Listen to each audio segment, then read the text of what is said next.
ஜெய் குருதேவ். எப்படி இருக்கீங்க? ரொம்ப சந்தோஷமா இருக்கு. Thums up. Excellent. That's it. That's a spirit. We are class apart. Jai Gurudev. Jai Gurudev. Jai Gurudev. We are class apart.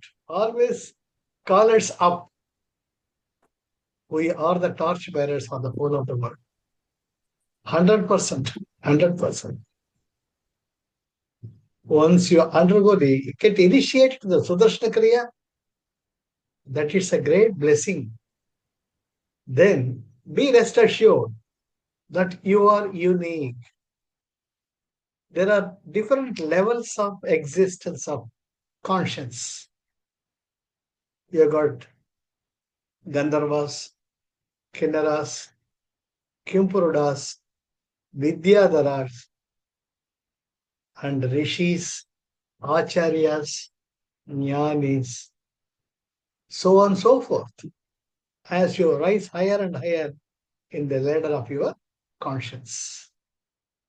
This body, this kind of a human existence, எல்லா தேவர்களும் விரும்பக்கூடிய ஒரு அற்புதமானதுதான் மனித பிறவி. ஏன்னா மனித பிறவியில் தான் டியூவாலிட்டி இருக்கு. எப்படி நீங்க ஒரு ஸ்வீட் சாப்பிட்ட உடனே காரம் வேணும், நாக்கு கேக்குது. குலாப் ஜாம் சாப்பிட்ட உடனே ஜிலேபி கொடுத்தா என்ஜாய் பண்ண முடியாது, நடுவில் கொஞ்சம் மிக்சர் தேவைப்படுது. This is very attractive, enchanting. சித்தினை அசித்துடன் இணைத்தாய், அங்கே சேரும்மை பூதத்தில் வியதுலக அமைத்தாய், அத்தனை உலகமும் வண்ண களஞ்சியம். ஆஹா, பல பலதல் அழகுகள் படைத்தாய், எத்தனை கோடி என்பம் வைத்தாய் என்கிறாய் மகாகவி பாரதி. முக்தி என்றொரு நிலை சமைத்தாய், அங்கே முழுதினையும் உணரும் உணர்வு அமைத்தாய், பக்தி என்றொரு வழி சமைத்தாய் எங்கள் பரமா. அது வழியை சொல்லிட்டேன். அதனால தேவர்களும் மூவர்களும் மறுபடியும் மனித பிறவிக்கு வர்றதுக்கு ஏன் ஆசைப்படுறாங்கன்னு, மனித பிறவியில் தான் அந்த அன்பினுடைய பூரணத்துவத்தை உணர முடியும். இல்லாம ஒருத்த ஐயான்னு கேட்டதான் நீங்க கொடுக்கறச்சு உங்களுக்குள்ள அந்த கருணை சுரக்கிறது. எல்லாமே தேவைக்கு அதிகமா அபண்டன்ஸ் இருந்தா அர்த்தம் இல்லாம. இது கண்கூடு. அதனால்தான் திருவிளையாடல் புராணம் எல்லா புராணங்களும் ஏற்பட்டது. Those great souls who have achieved the ultimate, they want to come back. And this is a play. உலகம் யாவையும் தாமுள வாக்களும் நிறைவிருத்தலும் நீக்கலும் நீங்களா அலைகளா விளையாட்டுடைய வாரவர் தப்ப அன்னவர்க்கே சரண்யாங்களே கமரன்றார்கள்.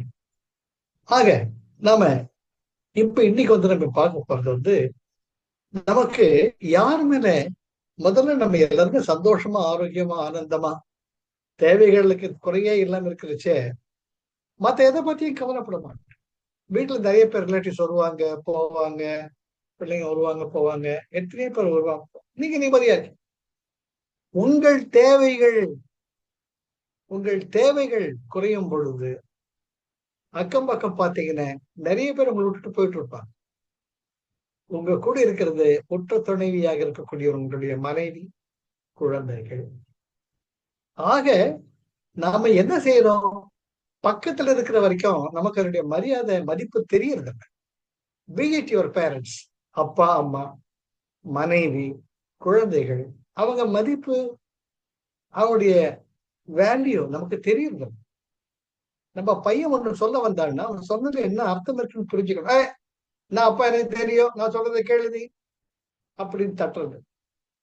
அப்பா அம்மா இருந்தா என்ன எப்ப பார்த்தாலும் நோயின்னு டாக்டர்கிட்ட போகணும், செக்கப்புக்கு போகணும்னுட்டு இந்த மாதிரிதான் இந்த மனுஷனுடைய மனமானது செயல்படும். ஆனால் அவர்கள் இல்லாமல் நீங்கள் கிடையாது. அப்பா அம்மா தான் உங்களை உருவாக்கணும், எப்பேற்பட்டவங்க இருந்தாங்க. அண்ட் மனைவி தான் நம்ம கூடவே இருக்கக்கூடிய ஒற்ற துணைவி. அவங்க இல்லாதப்பதான் நமக்கு அவங்க அருமை தெரியும். அதுக்கு அவ்வை பிராட்டி ரொம்ப அழகா சொல்றாங்க, இவங்களதான் நீங்க போற்றி பாதுகாக்கணும். எப்பவுமே நம்ம ஃபங்க்ஷன் போனோம்னா எல்லாரும் ஜிகி மின்னு வருவாங்க. It is the outer expression. பக்கத்துல போய் பழகி பார்த்தா தான் அவங்களுடைய டிவைனிட்டி தெரியும், அவங்களுடைய நிறை குறைகள் தெரியும். ஆனா வீட்லயே இருக்கிறதுனால நம்ம மனைவி, மக்கள், அப்பா, அம்மா எல்லாமே ஒரே வீட்டுல வித்தின் கேம்பஸ் இருக்கிறதுனால you are open and transparent. ஒருத்தர் குறை நிறைகள் தெரிகிறது. நாம எண்ணங்களால், செயல்களால், உணர்வுகளால் ஆக்கப்பட்டது. அதனால டிஃபரெண்டா இருக்கச்ச கச்சா முச்சான்னுட்டு நமக்கு அந்த கைண்ட் ஆஃப் ரியாக்ஷன் தான் நிறைய இருக்கு. We fail to interact. We fail to get into the shoes of the other person and be patient enough as to what his appeal is, what his decision is, what his opinion is. அதை கேட்க கூட நமக்கு நேரம் இருக்கு. இதனால தான் பல உறவுகள், முக்கியமான, அத்தியாவசியமான, இன்றியமையாத உறவுகள் முறிந்து போவதற்கு காரணமாக. இது அவை பிறட்டி ரொம்ப அழகா ஒரு பாடல்ல சொல்றாங்க. அதை நம்ம பார்க்கலாம். என்னன்னு, அற்ற குளத்தின் அருநீர் பறவை போல் ஒற்றுழி தீர்வார் உறவல்ல, அக்குளத்தில் கொட்டியும் ஆம்பலும் நெய்தலும் போலவே ஒட்டி உருவார் உறவு. ஒரு பெரிய குளத்துல நிறைய தண்ணி, அங்க மீன்லாம் இருக்கு, எல்லாம் கொக்கு, காக்கா, பறவை எல்லாம் வருது, அங்க சூழ்நிலை எல்லாமே இருக்கு, ஜாலியா இருக்கு. கொஞ்சம் கொஞ்சமா தண்ணி குறைஞ்சு அந்த குளத்துல தண்ணீர் இல்லாம ஈரம் மட்டும் இருக்கிறச்ச எல்லாமே அதை விட்டுட்டு போயிடும். அந்த குளம் தன்னந்தனியாக இருக்கும். அப்போ அதிலே ஊறி வளர்ந்து அதையே சார்ந்து இருக்கக்கூடிய கொட்டிக்கிழங்கு கொடி, ஆம்பல் மலர், ஆம்பல் கொடி, இது மட்டும்தான் கூடவே அந்த ஈரப்பசையில, ஈரத்தன்மையில அடுத்த மழைக்காலம் வரும் வரை காத்திருக்கும். அது சொல்லுதான், குளம் சொல்லுது, எல்லாருமே விட்டு போயிட்டாங்க, நீங்க மட்டும் ஏன் இருக்கீங்க? எங்களை பெற்று வளர்த்து ஆளாக்கி ஒற்ற துணையாக இருந்தது நீங்கள். உங்களை விட்டு நாங்கள் போய் எதை அனுபவிச்சோம்? இருந்தாலும் மடிந்தாலும் உங்கள் உடனே எங்கள் வாழ்வும் சாவும் உங்களுடன் தான் என்று இருக்கக்கூடியது. அப்பேற்பட்டவர்கள் தான் உற்ற உறவு. மற்றவர்கள் கல்லெறிந்த காக்கை கூட்டம் போல் காணாமல் போய்விடுவார். ஆனால் உற்ற துணையாக இருப்பது நமக்கு உடனிருந்து நம்முடைய வாழ்விலும் தாழ்விலும் கூடவே இருக்கக்கூடிய உறவுகளை நாம் மதித்து போற்ற வேண்டும். கிழக்கிறைய நினைக்க கூடாது. எப்பவுமே உங்கள் மனைவியாக இருந்தாலும் மரியாதையுடன் நடத்தணும். என்ன, ஒவ்வொருத்தருக்கும் ஒரு தனித்தன்மை இருக்கு. உங்கள் தங்கையாக இருந்தாலும், அக்காவா இருந்தாலும், சித்தியா இருந்தாலும், பெரியம்மாவா இருந்தாலும், பாட்டியா இருந்தாலும், அவரவர்களுக்கான தனித்தன்மை இருக்கு. அந்த தனித்தன்மையை உணர்ந்து போற்றுவதுதான் மனித பிறவியினுடைய நோக்கம். அடுத்த நிலையான தெய்வ நிலையை அடைவதற்கு அதுதான் அடிப்படை.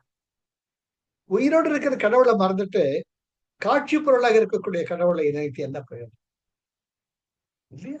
அதனால நமக்குள்ள இருக்கக்கூடிய அந்த ஒற்ற உறவுகள் எப்பவுமே நம்ம கூடவே இருக்கிறாங்க.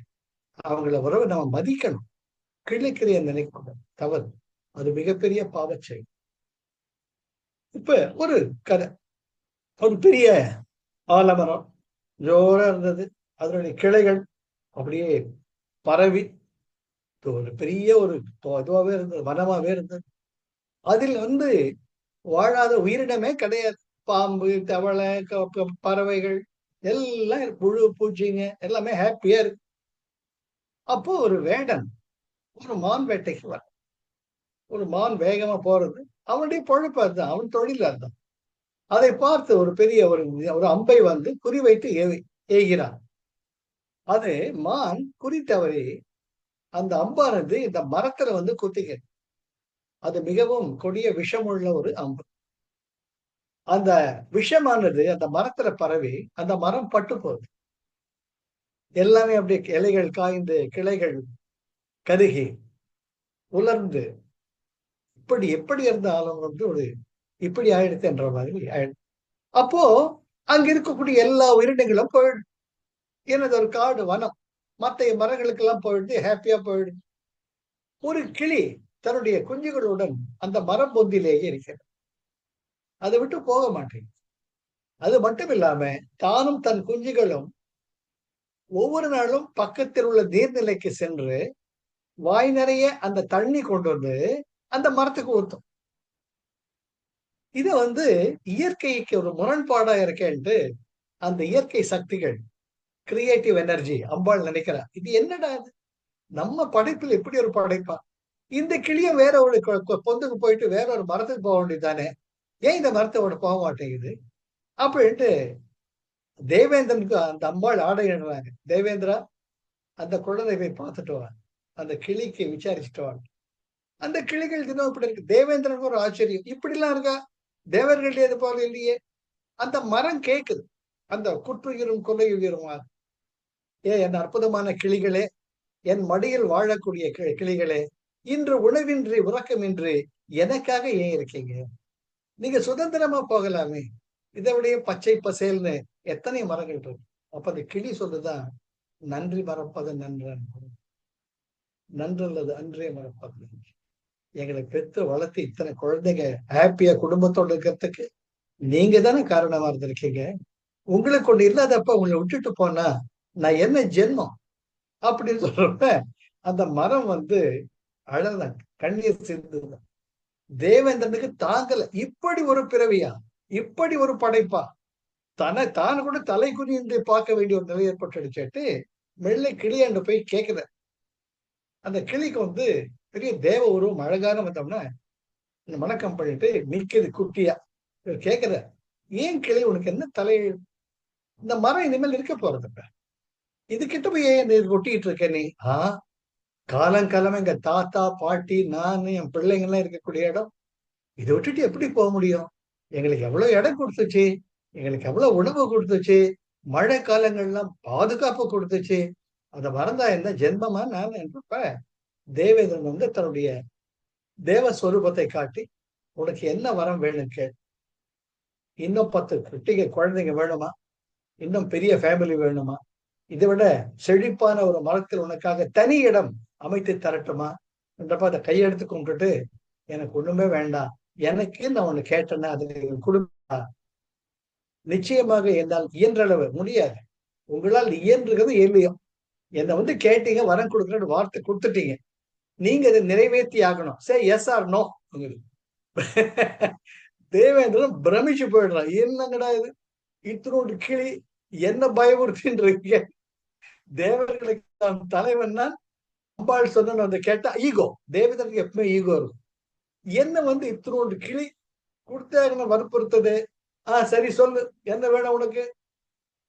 என்னை வளர்த்து ஆளாக்கி இந்த மரம் முன்பு போல புத்துயிர் பெற்று அழகாக பூத்து குலுங்க வேண்டும், நாங்கள் அனைவரும் அங்கே விளையாட வேண்டும், என்னை போல் பலரும் வந்து தங்கி இருக்க வேண்டும். அப்போ தேவேந்திரன் கேட்கிறான், என்ன நீ கிளி, உனக்குன்னு ஒண்ணுமே கேட்காம அந்த மரத்துக்கு போய் கேட்டுட்டு இருக்கிய, எனக்கு தேவையானதுதான் மரம் பார்த்துக்குது, கடவுள் இருக்கார், நீங்க இருக்கீங்க கொடுக்கறதுக்குன்றப்ப தேவேந்திரன் பிரமிச்சு போயிட்டு தன்னுடைய கையால் அமிர்தத்தை அந்த மரத்துல தெளிக்கிற எலிக்சன். உடனே இந்த மரம் பழையது போல பூத்து குலுங்கி இலையும் தழையுமாக அழகாக இருக்கிறச்ச கிளி வந்து தன்னுடைய குஞ்சு குட்டிகளோட தேவேந்திரன் நமஸ்காரம் பண்ணும். அவர் சொல்றார், என்னை பார்த்து நானே வியக்கிறேன், இறைவனுடைய படைப்பில் இப்பேற்பட்ட ஒரு உயர்ந்த பிறவியை நான் பார்த்ததே கிடையாது, நீவர் உங்கள் காலம் முடிந்தவுடன் தேவர் நிலையை அடைவீர்களாக அப்படின்ட்டு ஆசீர்வாதம் பண்ணிட்டு இப்ப அம்பாள் கிட்ட, எனக்கு எப்பேற்பட்ட ஒரு வாய்ப்பு கொடுத்தீங்கம்மா, ரொம்ப நன்றி, உங்கள் படைப்பில் இப்பேற்பட்ட பிறவிகள் இருக்கும் பொழுது, படைப்பில் இருக்கும் பொழுது எனக்கு என்னைய பார்க்க பெருமையா இருக்கு, நானும் உங்கள் குழந்தை தான் அம்பாளுக்காக தேவேந்திரன் தன்னுடைய கர்வத்தை அடக்கி தலை குனிந்து வணங்குவதாக புராணம். ஆக யோசித்தவன நம்ம கூட யாருங்க இருக்காங்க, எப்படியோ உயர்வோ தாழ்வு அப்பா அம்மா இருக்காங்க, நம்முடைய உற்றார் உறவினர்கள், அதுவும் உற்றார்கள் நமக்கு உடம்பு சரியில்லை. இதுதான் வந்து கோவிட் காலத்துல நான் பார்த்தவன் என்ன, யுஎன்ஓ யுனைடெட் நேஷன்ஸ் ஆர்கனைசேஷன்ல doctor Surendran gave me the opportunity to be a volunteer. Believe me, நான் ஒரு நாள் கூட முகத்துக்கு கவர் போட்டதே கிடையாது. It's a promise. I believe in Sudarshanakari. When your astral body becomes strong. நான் ஒரே ஒரு கேள்விதான் கேட்கிறேன், நம்ம நடந்து போயிட்டு இருக்க ஒருத்தர் துப்பாக்கி கேட்ட சுட்டு போறாங்கிற, சுடுங்கன்னு சொல்லுவோமா? ஏன் என்ன சுடுறான்னு சொல்லுவோமா? ஏன் அவனுக்கு என்னையா பண்ணதான் நீ சொல்றாங்கிறிய நீ? அப்ப உன்னுடைய உயிர் வாழ உனக்கு உரிமை இருக்கு, உனக்கு உயிர் மேல ஆசை இருக்கு. Yes or no? அப்ப பாக்டீரியாவும் வைரஸும் கூட இறைவனின் படைப்பு தானே. அதை கொல்ல நமக்கு என்ன உரிமை இருக்கு? எதை படைக்க முடியாதோ அப்போது அதை அழிக்கக்கூடிய உரிமையும் உன்னிடம் கிடையாது. நீ உயிரிடத்தை ஸ்ட்ராங் பண்ணிக்கோ. You make your fortress stronger. You do the Sudarshan Kriya. Build up your astral field. Once your astral field is strong, that is the kavacham. அது எதையுமே தொலைக்க முடியாது. இதுக்கு living example is myself. I can assure, I can assure. எத்தனை families counselling பண்ணியிருக்கேன். ஒரு நாளைக்கு குறைஞ்சது 5 ஃபேமிலிக்கு கவுன்சிலிங் போவேன், who are suffering with COVID. I know that Guruji is with me and I am beyond all. I am a mother. To give them the solace. அவங்களுக்குள்ள ஒரு நம்பிக்கை ஊட்டணுங்க. நத்திங் அப்படி வாழ்ந்து கொண்டிருக்கக்கூடியவங்க. அதனால நம்ம கூட இருக்காங்கன்ட்டு அவளை குறைச்சி விடக்கூடாது. மனைவிக்கான மரியாதை கொடுங்க. தோளுக்கு விழிஞ்சா தோளம், தோளுக்கு மேல வளர்ந்த அந்த மாதிரி பெற்ற பிள்ளைகள், மகளோ மகனோ, அவங்களுடைய எண்ணங்களுக்கு மரியாதை கொடுங்க. உங்கள் மனைவியை போற்றி மதியுங்கள். அவங்க ஒரு நாள் படுத்துக்கிட்டா நம்மளால ஒண்ணுமே செய்ய முடியாது. அக்கா தங்கைகள் எப்பேற்பட்ட உறவு. அழகு தேவதைகளாக, அம்பாள் உருவங்களாக நம்மை வளைய வளைய வரக்கூடியவர்கள். அது அண்ணன் தங்கை பாசம் எவ்வளவு சொல்லணும். ஆக ரொம்ப ரொம்ப முக்கியம். இந்த அசை போட்டுக்கிட்டே இருங்க. தெரிஞ்சோ தெரியாமலோ இருக்கலாம், அந்த இன்டராக்ஷன் ரியாக்ஷன் இருக்கும், தப்பே கிடையாது. பல உதாரணங்கள் சொல்லிட்டே போல. அதை பத்தி ஒரு வார்த்தை விட்டுடுவாங்க. நான் அண்ணன், கொஞ்சம் கூட அண்ணன்ற மரியாதை இல்லாம நீ பாட்டு பேசி தொலைச்சுட்டு இருக்கேன், நீ எல்லாம் ஒரு தங்கச்சியா, போய் தொலை, என் மூஞ்சிலேயே முடிக்காத சொல்லிடும். அப்புறம்தான் தெரியும் நாளைக்கு ஜொரான் படத்துக்கு வச்ச நம்மளை நம்ம தங்கச்சியா தான். அது தாய்மையை பார்க்க அந்த உற்றார் வரும். அதனால்தான் மறுபடியும் நம்ம பார்க்கணும். அற்ற குளத்தின் நீர் இல்லாத குளத்தில் அருநீர் பறவை போர். அருநீர் தண்ணி எல்லாம் போயிடுச்சுன்னு பறவை போர், வந்து தண்ணி குடிச்சிட்டு போற வந்து போகக்கூடிய பறவை போல் உற்றுடி தீர்வார் உறவல்ல. அவங்க உறவு கிடையாது. ஒரு பர்த்டே ஃபங்க்ஷன், வெட்டிங் ஃபங்க்ஷன், எதுவோ வருது, எல்லாரும் வருவாங்க, கை கொட்டிட்டு இருப்பாங்க, பார்ட்டி, பப் முக்கியமா ஃப்ரெண்ட்ஸ் நம்ம நினைக்கிறோம். இதெல்லாம் பார்த்தோம். நான் திருப்பூர்ல ஸ்டேட் பேங்க் மேனேஜர். பணத்துக்கு தான் இந்த உலகம், பகட்டுக்கு தான் மரியாதை கொடுக்குது, அன்பு கொடுக்கறது கிடையாது. தீரர் உறவல்ல அக்குளத்தில் கொட்டியும் ஆம்பலும் நீதலும் போலவே உன்னை விட்டுட்டு போக மாட்டேன். வாழ்வோ சாவோ உன் கூட தான் இருப்பேன். ஒட்டி உருவார். உங்களோட யாரும் ஒட்டிட்டு இருக்காங்களோ அவர்கள் தான் உறவு. இதுக்கு அற்புதமான ஒரு இருக்கு. கேட்டிலும் உண்டோ உறுதி. கேட்டிலும் சார் திருக்குறள் ஒண்ணு போதும் சார். கேட்டிலும் உண்டோ உறுதி. உனக்கு துன்பம்னு வர்றச்சத்தான் உனக்குள்ள தைரியமும் வரணும். அப்ப யார் உன் கூட இருக்காங்க, அதுதான் உண்மையான உறவு. கேட்டிலும் உண்டோ உறுதி கிளைஞரை சுற்றத்தார்களை நீட்டி அளப்பதோர் கோல். அதுதான் மெஷரிங் யார்ட்ஸ்டிக். அதுதான் ஒரு நமக்கு காட்டும் எது நிஜம் அப்படின்னு. நீட்டி அளப்பதோர் கோல். யார் யார் எப்படின்னு உனக்கு எப்ப தெரியும்னு, நீ நிர்கதியா ஒரு துன்பத்துல இருக்கச்சான் தெரியும் யார் உண்மையான உறவு. அப்ப என்ன அழகான திருக்குறள். கேட்டிலும் உண்டோ உறுதி கிளைஞரை நீட்டி அளப்பதோர் கோல். அற்புதமான திருக்குறள். ஆக நாம இந்த இது இப்போ இறந்த காலம், பாஸ்ட் இஸ் பாஸ்ட். இறந்த காலம், கடந்த காலம் உடைந்த பானை, எதிர்காலமோ மதில் மேல் பூனை, நிகழ்காலம் தான் கையில் உள்ள வேலை. ஆக நாம இன்றைக்கு உயிரோடு இருக்கோம். சோ இன்றைய பொழுது நல்ல பொழுதாக நடக்க இறைவா, குருஜி எனக்கு நல்வழி காட்டுங்க. உங்கள் எண்ணங்கள், வார்த்தைகள், செயல்கள் ஒவ்வொருவரையும் மதித்து போற்றுதாக இருக்கு. ஒரு உங்களுடைய இதெல்லாமே ஒரு விரிவாக்கத்தை கொண்டு வரும், சுருக்கத்தை கொண்டு வரக்கூடாது. அந்த இடத்த விட்டு வந்து உங்களை சுருங்க வைக்கலாம். Never get build up your armour. உங்க கவச்சத்தை கெட்டிப்படுத்திக்கோங்க. அவங்களுக்கு தெரிஞ்சது அவ்வளவுதான். அவங்களுக்கு தெரிஞ்சது அவ்வளவு. போயிட்டே இருங்க. உங்களுக்குள்ள ஏதோ ஒரு சக்தி உங்களை பார்த்துக்கிட்டே. Life is love, life is Joy, Life is enthusiasm. Thank you, Arun. Thank you for the opportunity. Jai Gurudev. Jai Gurudev.